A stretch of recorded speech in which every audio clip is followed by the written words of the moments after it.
Isang nakakagulat na pangyayari ang nangyayari ngayon sa bansang Russia dahil si President Vladimir Putin ay pinagpabawal na niya ang same-sex marriage sa bansang Russia at gayon din ipinapahuli niya ang mga LGBT sa bansang ito na umabot pa sa pagkakaroon ng matinding tensyon sa bansang Russia. At bakit si President Vladimir Putin ay binabanggit niya na ang LGBT community ay saruparte ng satanismo? Atin itong pag-usapan, mga kaibigan. Ako'y lubos ding nagulat dahil sa pahayag ni President Vladimir Putin dahil halos lahat ng bansa, maging ang ating bansang Pilipinas, ay ini-embrace ang LGBT community. At isang pahayag sa isang speech ni President Vladimir Putin ang nagbigay ng matinding tensyon sa buong Russia. Hindi ko maintindihan ang kanyang pananalita sa Russian kaya gumamit ako ng translator upang makita natin ang mga salita na binabanggit ni President Vladimir Putin sa kanyang speech. At ito ang kanyang pananalita na nasalin na sa Tagalog. Atin itong tignan, mga kaibigan. At inalok na gawin ang operasyon para sa pagbabago ng kasarian. Tayo ba'y lahat nito'y nais para sa ating bayan, para sa ating mga anak, ngunit maaring sexualidad? Tayo ba'y nais na sa ating mga paaralan mula sa mga unang baitang ay ipilit sa mga bata ang mga kalaswaan na nagtutulot ng pagkababa at pagkawala upang ipamukha sa kanila na maliban sa babae at lalaki, may iba pang mga kasarian, at inalok na gawin ang operasyon para sa pagbabago ng kasarian? Tayo ba'y lahat nito'y nais para sa ating bayan, para sa ating mga anak, para sa atin? Ito pa ang banggit ni President Vladimir Putin. Para sa atin, ang lahat nito ay hindi katanggap-tanggap. May ibang kinabukasan tayo, isang kinabukasang puno ng pagtanggi sa tao, pag-aayaw sa pananampalataya at tradisyon. Ang pagpigil sa kalayaan ay nagiging katangian ng tahasang satanismo. Subalit sa pangkalahatan, ang ilang pangunahing karapatan ng tao ay napakahirap na tinatanggap ng mga tao sa isang banda, sapagkat ang pagka-appoint ng Estado sa iyo bilang kaaway ng bayan, ang pagtukoy sa katotohanan, ang pagpapasya sa anumang tulong na maipagkakaloob. Ito pa ang banggit ni President Vladimir Putin. At dahil dito, nagkaroon ng matinding tensyon ang LGBT community sa gobyerno ng Russia. At talagang napakagulo, mga kaibigan, sa bansang Russia ngayon dahil sa pahayag ni President Vladimir Putin.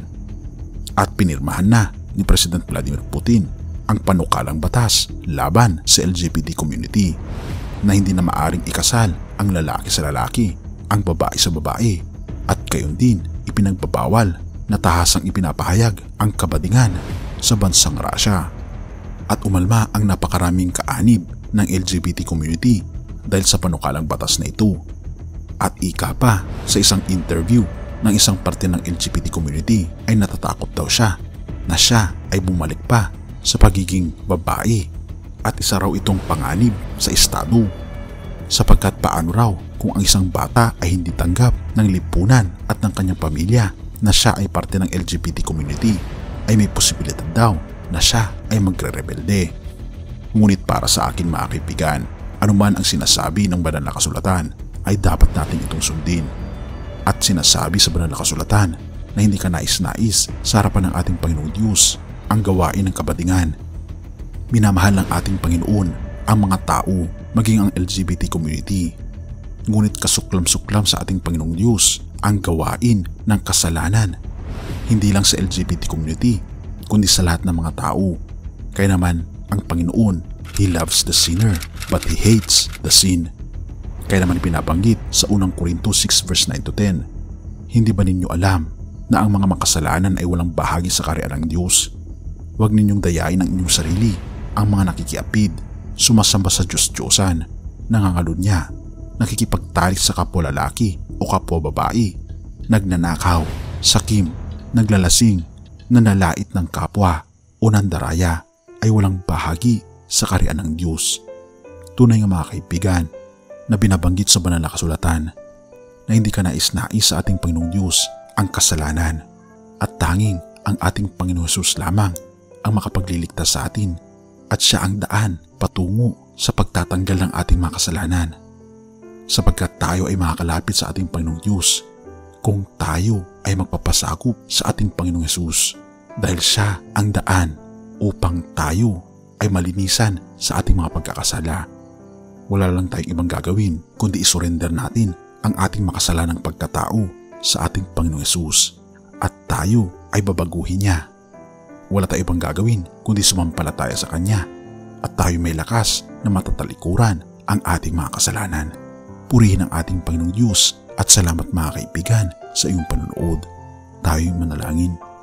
Ama naming banal, mga Panginoon naming Diyos, kami po'y lubos na nagpapasalamat sa inyo dahil mahal na mahal po ninyo ang mga makasalanan.